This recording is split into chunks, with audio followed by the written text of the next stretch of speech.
सो hello दोस्तों, welcome back to the NCERT series of class 9th Ganita Manjari chapter 1 orienting yourself with the coordinate geometry. पिछली video में हम लोग ने क्वेश्चन नंबर 11 तक के सॉल्यूशन किए थे। अगर आपको उन क्वेश्चंस में कोई भी डाउट है तो आप जाके वीडियो चेक कर सकते हैं, चैनल पे अपलोडेड है।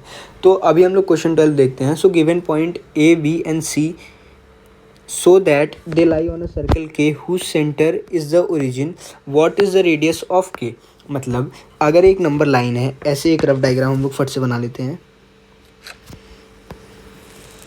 इसका ओरिजिन जो है सर्कल का वो K है, और हम लोग को पता करना है कि जो एक है 3 पॉइंट दिए गए हैं वो सर्कल बनाते हैं या फिर नहीं। तो हम लोग सबसे पहले डिस्टेंस निकालेंगे। अगर डिस्टेंस सारे के इक्वल आते हैं तो क्या होगा, अगर डिस्टेंस सारे के इक्वल आते हैं तो वो एक सर्कल माना जाएगा।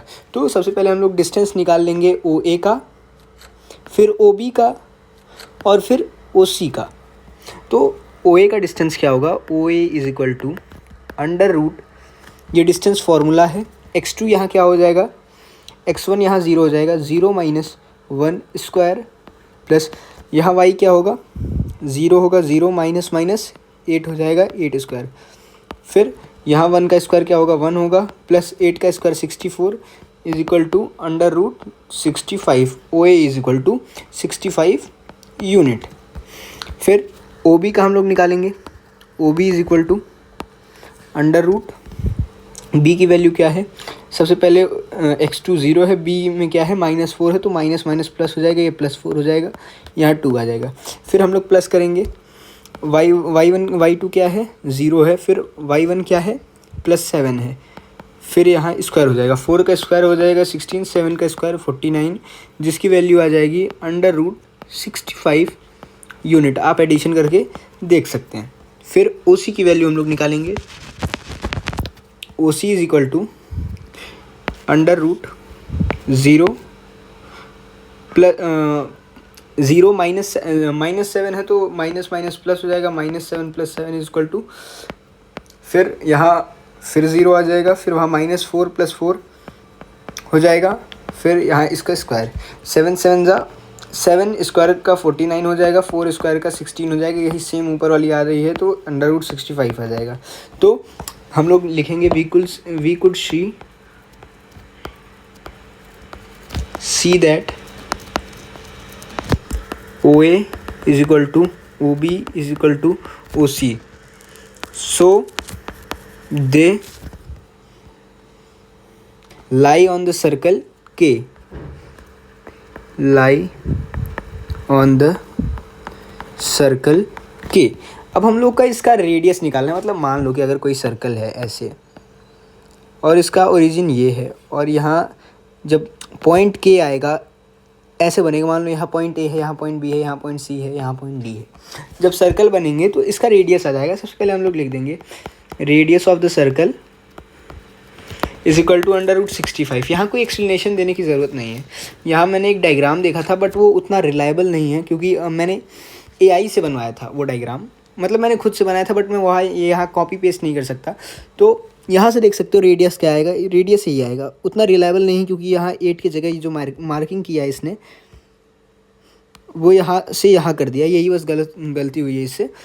बाकी ये देखो, यहाँ से ऐसे रेडियस हो सकता है, यहाँ से ऐसे रेडियस हो सकता है। तो मेन रिजल्ट क्या आता है कि रेडियस अंडर रूट 65 आ जाएगा। फिर क्वेश्चन नंबर 2 क्या है, given point D and E, check whether D and E lie within the circle.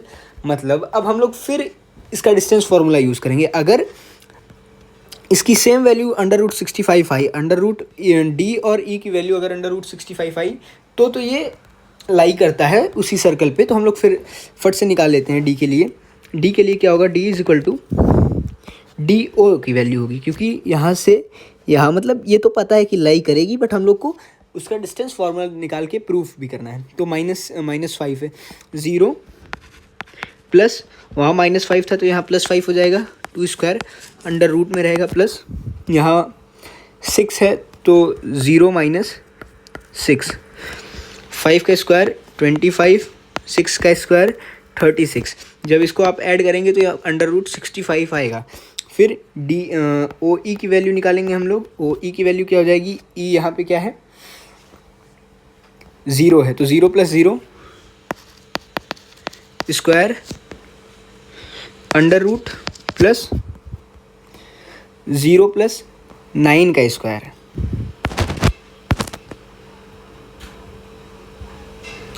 तो 0 प्लस 9 का स्क्वायर 81 हो जाएगा। हम लोग इसको एक बार चेक कर लेते हैं। 25 प्लस 36 6 5 9 2 3 5 59।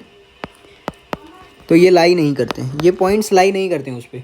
इसका 81 आ जाएगा, तो ये दोनों पॉइंट लाई नहीं करते हैं। तो यहाँ हम लोग लिख देंगे no it is not at the circle, they lie outside the circle. फिर क्वेश्चन नंबर 13 हम लोग देखते हैं।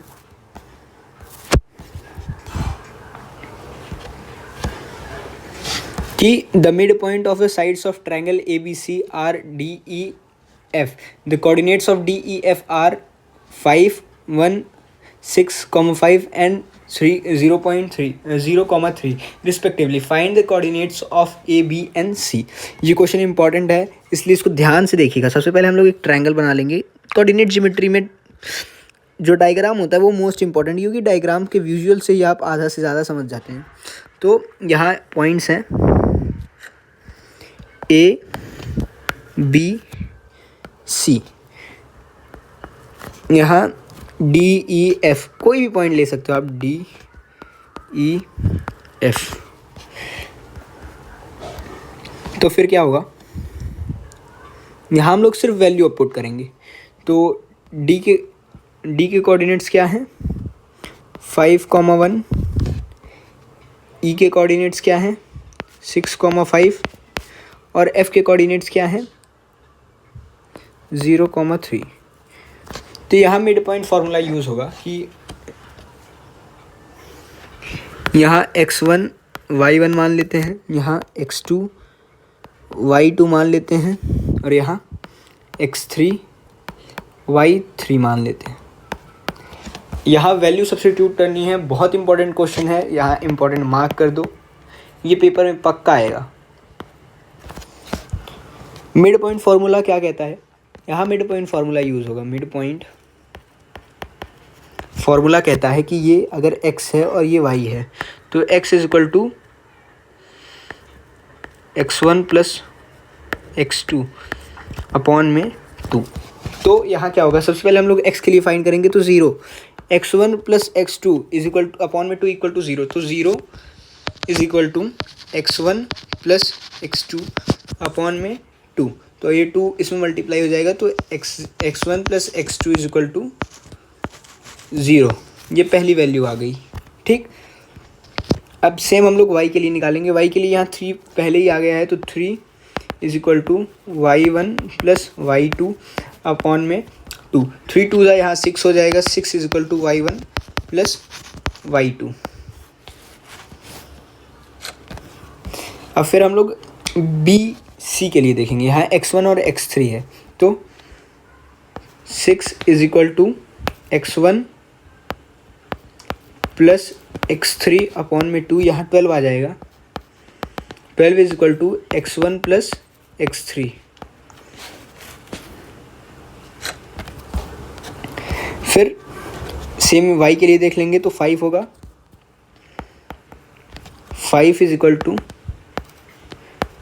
y2 y1 plus y3 upon में 2, तो ये होगा जाएगा 10 is equal to y1 plus y3। उसके बाद फिर हम लोग इस लाइन के लिए देखेंगे। इस लाइन के लिए देखेंगे तो 5 is equal to x2 plus y3। 5 is equal to x2 plus x3 upon में 2, तो ये हो जाएगा 10 is equal to x2 plus x3।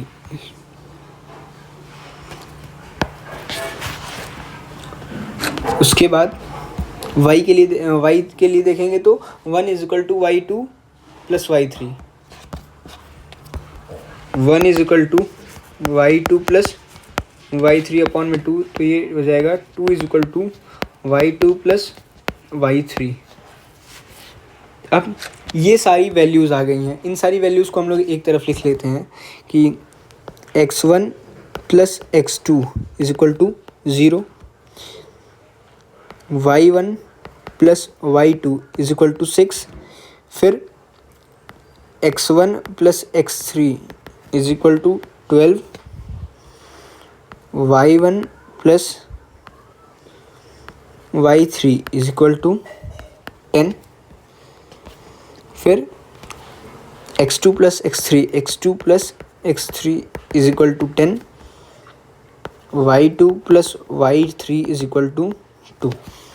ये सारी वैल्यूज़ आ गई। अब इसमें हम लोग को सिर्फ सब्स्टिट्यूट करना है, जो कि क्वेश्चन मैं आपके लिए छोड़ता हूँ। आप कमेंट में मुझको वैल्यू बताएंगे कि इस x1 y1 x2 y2 x3 y3 की वैल्यूज़ क्या आती हैं। सो इस वीडियो को हम लोग यही एंड करते हैं। अगर आपको डाउट रहेगा, इस क्वेश्चन में स्टिल डाउट रहेगा, तो मैं इसके सॉल्यूशन में वीडियो बना दूंगा। बट अभी मैं देखता हूँ कि आपको मेरी वीडियो से कितना समझ में आता है। So that's all for today. अगर आपको कोई भी डाउट रहे किसी भी सब्जेक्ट में क्लास 9th के, जस्ट कमेंट।